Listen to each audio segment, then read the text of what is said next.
Hi friends, ഞാൻ Alex Chengannur. അപ്പോൾ എൻ്റെ ഏറ്റവും പുതിയ വീഡിയോയിലേക്ക് നിങ്ങൾക്ക് എല്ലാവർക്കും സ്വാഗതം. ഇന്നത്തെ എൻ്റെ വീഡിയോ എന്ന് പറയുന്നത് ബിജോയുടെ അസീൽ കുഞ്ഞുങ്ങളും അസീലുകളും എന്നൊരു വീഡിയോ മുമ്പ് ഞാൻ ചെയ്തിരുന്നു. അതിൻ്റെ സെക്കൻഡ് പാർട്ടാണ് ഇന്ന് വരുന്നത്. ബിജോയ് നമുക്ക് കോഴികൾക്ക് കൊടുക്കേണ്ട പച്ചമരുന്നുകളെക്കുറിച്ചും അതുപോലെ ഇംഗ്ലീഷ് മരുന്നുകളെക്കുറിച്ചും നമുക്കിന്ന് പറഞ്ഞു തരുന്നതായിരിക്കും. അപ്പോൾ എന്തൊക്കെയാണ് പച്ചമരുന്നുകൾ, എന്തൊക്കെയാണ് ഇംഗ്ലീഷ് മരുന്നുകൾ എന്നൊക്കെ നമുക്കറിയാം. അപ്പോൾ നമുക്ക് നേരെ ബിജോയുടെ അടുത്തേക്ക് പോകാം. ഓക്കെ. ഈ അസീൽ കോഴികൾക്ക് അസുഖങ്ങൾ കുറവാണെന്ന് കേട്ടിട്ടുണ്ട്.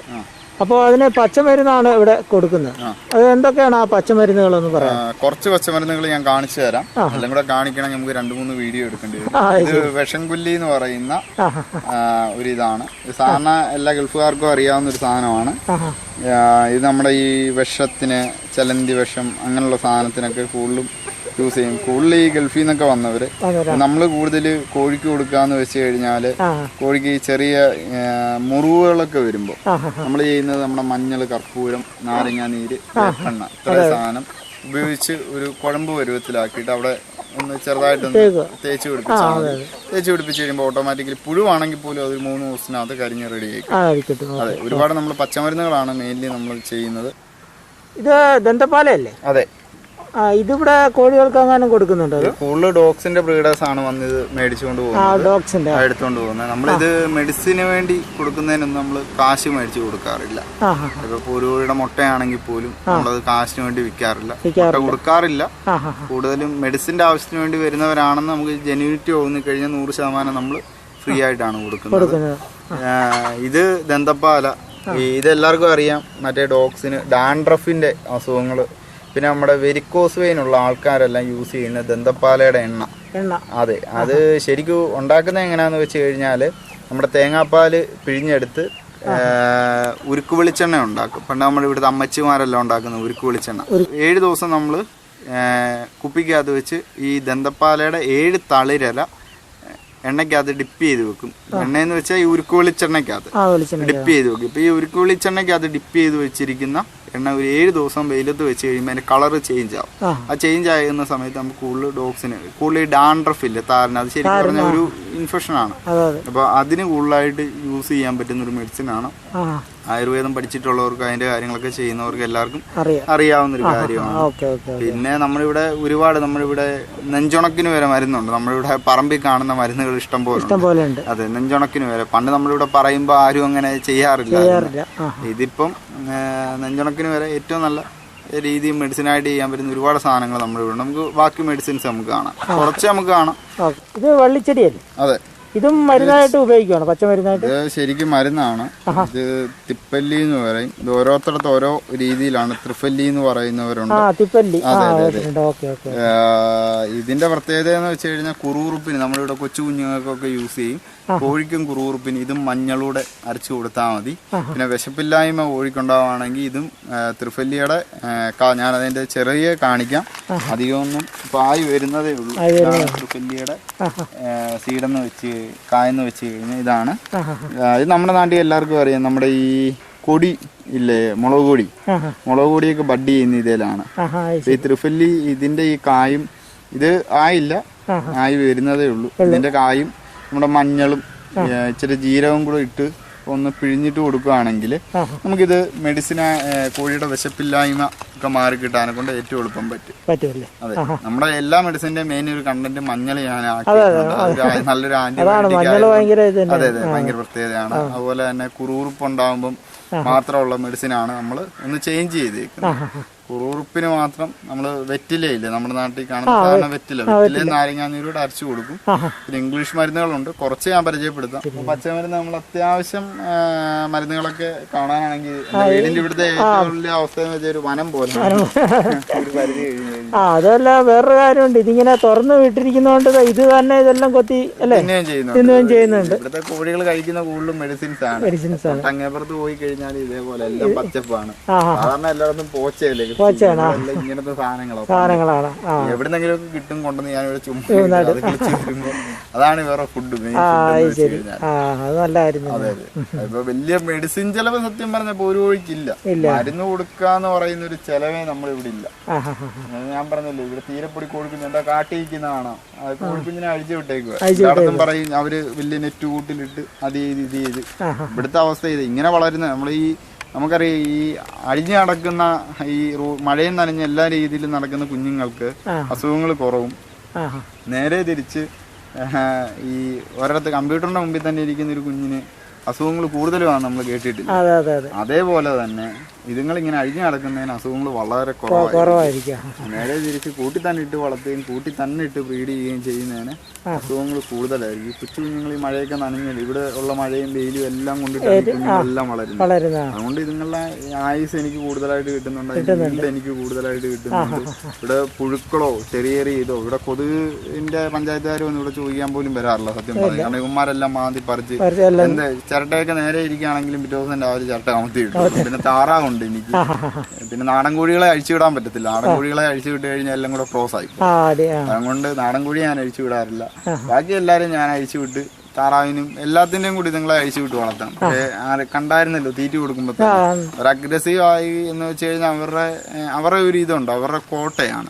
ആ കോട്ടയെ വേറൊരാൾ വന്ന് കയറി കഴിഞ്ഞാൽ ഉറപ്പായിട്ട് അതുപോലെ വേറൊരു കോഴിയെ പുതിയതായിട്ട് കൊണ്ടുവരുന്ന നേരിട്ട് കൊണ്ട് അഴിച്ചു വിടാമെന്ന് വെച്ച് കഴിഞ്ഞാൽ നടക്കുന്ന കാര്യമില്ല.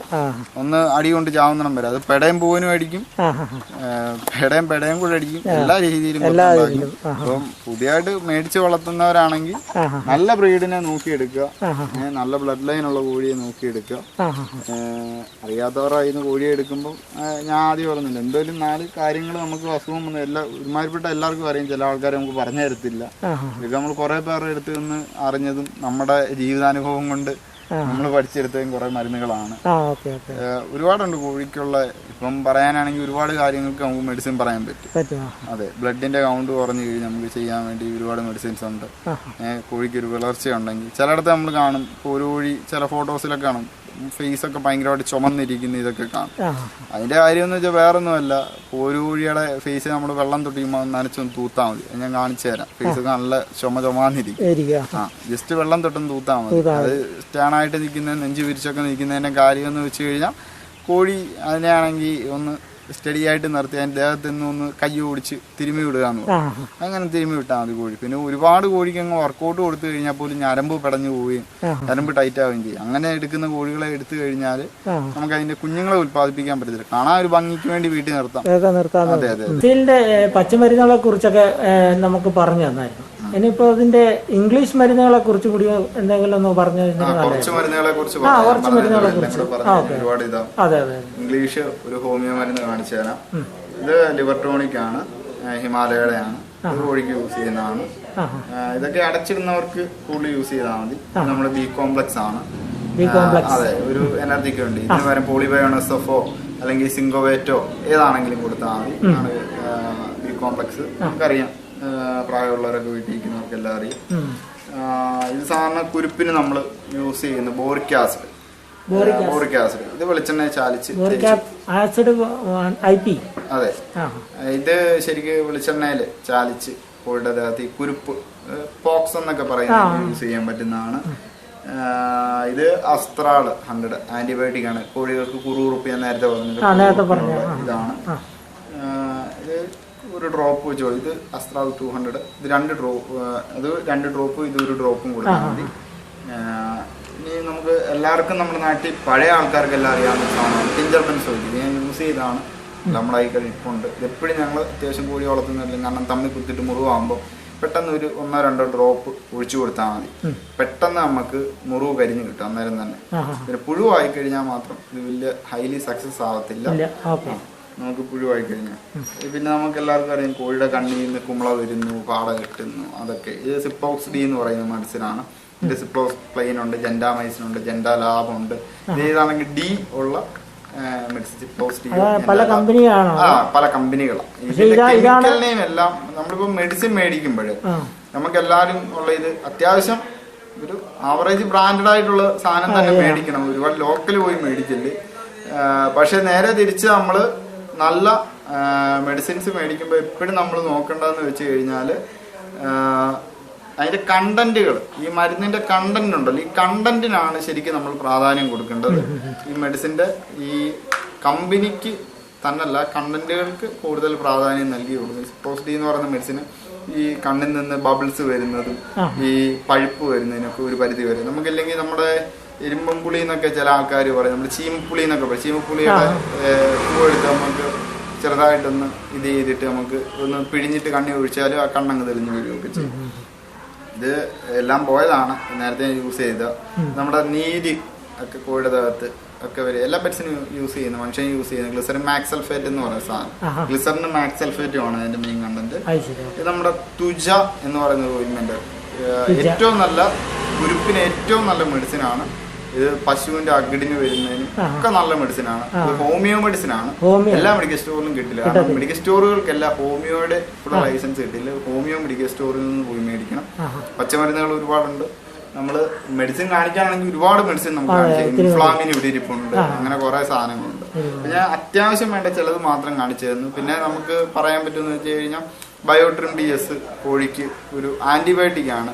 സ്റ്റെക്ലിംബോളസ് എന്ന് പറയും. ടെട്രാസൈക്ലിൻ ബോളസ് എന്നൊക്കെ പേരുള്ള ഒരു മെഡിസിൻ ഉണ്ട്. അതെല്ലാം ബോളസ് ആണ്, വലിയ ഗുളികളാണ്, ടാബ്ലറ്റ്. പശുവിനെ വളർത്തുന്നവർക്കെല്ലാം ഈ ഗുളികളൊക്കെ, അല്ലെങ്കിൽ എൻഡ്രോ DS, എൻഡ്രോ TS, എൻഡ്രോ. അപ്പോൾ ഇങ്ങനെയൊക്കെ കുറേയേറെ ആന്റിബയോട്ടിക് ടാബ്ലറ്റുകളുണ്ട്. അതിൻ്റെ കൂടെ പാരസെറ്റാമോളൂടെ ആഡ് ചെയ്ത് കൊടുത്തു കഴിഞ്ഞാൽ ഈ പനിയിൽ നിന്നൊക്കെ നല്ല വ്യത്യാസം വരും. അപ്പൊ നമ്മളിവിടെ അഴിച്ചുവിടാത്ത നാടൻ കോഴികൾക്ക് കൊടുക്കുന്നതിൻ്റെ അകത്ത് ഓസ്റ്റോവറ്റ് കൊടുക്കുന്നുണ്ട്, വിമറാള് വെള്ളത്തിൽ കലക്കി കൊടുക്കുന്ന ഈ പോളിബയോൺ SF അല്ലെങ്കിൽ ബി കോംപ്ലക്സ്, ലിവർ ടോണിക്ക്, പിന്നെ നമ്മുടെ കാൽസ്യത്തിന് ഷെൽക്കാള് കൊടുക്കാറുണ്ട്. പിന്നെ കോഴിക്ക് മെയിൻലി ഒരു കളർ ഷൈനിങ് ഒക്കെ വരാനൊക്കെ ഉണ്ട്. ഞങ്ങൾ ഈ ഷാർക്ക് ഫ്രോളിന്റെ വെറ്റും ഉണ്ട്. ഷാർക്ക് ഫ്രോളിന്റെ അകത്തിരിപ്പുണ്ട്, വേണമെങ്കിൽ കാണിച്ചു തരാൻ. അതെല്ലാം ഇനി അകത്തെ മെഡിസിൻസ് എല്ലാം കൂടെ നമ്മൾ എടുത്ത് കാണിക്കാൻ കഴിഞ്ഞാൽ ഒത്തിരിയാണ്. അപ്പൊ കുറച്ച് മെഡിസിൻസ് നമുക്ക് കാണിച്ചു തരാം. ഇമ്പോർട്ടന്റ് ആയിട്ടുള്ള നല്ല ഒരു സമയമൊക്കെ ആവാറായി വരികയും. അപ്പൊ നമുക്ക് കുറച്ച് മെഡിസിൻസ് നമുക്ക് പരിചയപ്പെടാം. അപ്പം ചെറിയ അസുഖങ്ങൾക്കൊക്കെ ആണെങ്കിൽ ജസ്റ്റ് ഒരു ടെട്രാസൈക്ലിൻ ബോളസ്, ടെക്ലിംബോളസും ഒരു ഇച്ചിരി പാരസെറ്റാമോൾ കൊടുത്താൽ മതി. പെട്ടെന്ന് തന്നെ അത് അടങ്ങിക്കിട്ടും. ഈ ഒരുപാട് പാരസെറ്റാമോൾ കൊടുത്തു കഴിഞ്ഞാൽ വേറൊരു കുഴപ്പമുണ്ട്. കോഴിയുടെ ലിവർ ഭയങ്കരമായിട്ട് വലുതാവുകയും ആ കോഴിക്ക് പെട്ടെന്ന് തന്നെ മരണനിരക്ക് ഉണ്ടാവാനെ കൊണ്ടുള്ളത്, മരണത്തിനെ തോൽപ്പിക്കാനെ കൊണ്ട് കൊടുക്കുന്നത് ഇതിന്റെ മരണത്തിലേക്ക് പോകാനെ കൊണ്ടും കാരണം. പിന്നെ റിവീറ്റോള് കൊടുക്കാം. പിന്നെ നമ്മുടെ ഒരു കോഴിക്ക് ഇപ്പം മുട്ട സ്ഥിരമായിട്ട് കോഴിമുട്ട ഇടുന്നതിനാണെങ്കിൽ ഷെൽക്കാൾ 250 mg കൊടുക്കാം. അങ്ങനെ കുറേയേറെ മെഡിസിൻസ് നമുക്ക് യൂസ് ചെയ്യാൻ പറ്റും. ഓക്കെ. അപ്പോൾ കോഴികൾക്ക് കൊടുക്കേണ്ട പച്ചമരുന്നുകളെ കുറിച്ചും ഇംഗ്ലീഷ് മരുന്നുകളെ കുറിച്ചും ഒക്കെ വിജോയ് നല്ല രീതിയിൽ തന്നെ നമുക്ക് പറഞ്ഞു തന്നു. എന്ത് സംശയം, അത് മരുന്നുകളെ കുറിച്ചായാലും കോഴികളെ കുറിച്ചായാലും നിങ്ങൾക്ക് വിജോയ് പറഞ്ഞു തരുന്നതായിരിക്കും. കുളനടയാണ് വിജോയുടെ വീട്. അപ്പം പച്ചമരുന്നുകളും ഇംഗ്ലീഷ് മരുന്നുകളും കോഴികൾക്ക് എന്തൊക്കെ കൊടുക്കണം, എങ്ങനെയൊക്കെ കൊടുക്കണം എന്നുള്ളതൊക്കെ നിങ്ങൾക്ക് ഈ വീഡിയോയിലൂടെ മനസ്സിലായെന്ന് ഞാൻ കരുതുന്നു. അപ്പോൾ നമുക്ക് അടുത്ത് നല്ലൊരു വീഡിയോയുമായി കാണുന്നവരെ സുലൈ.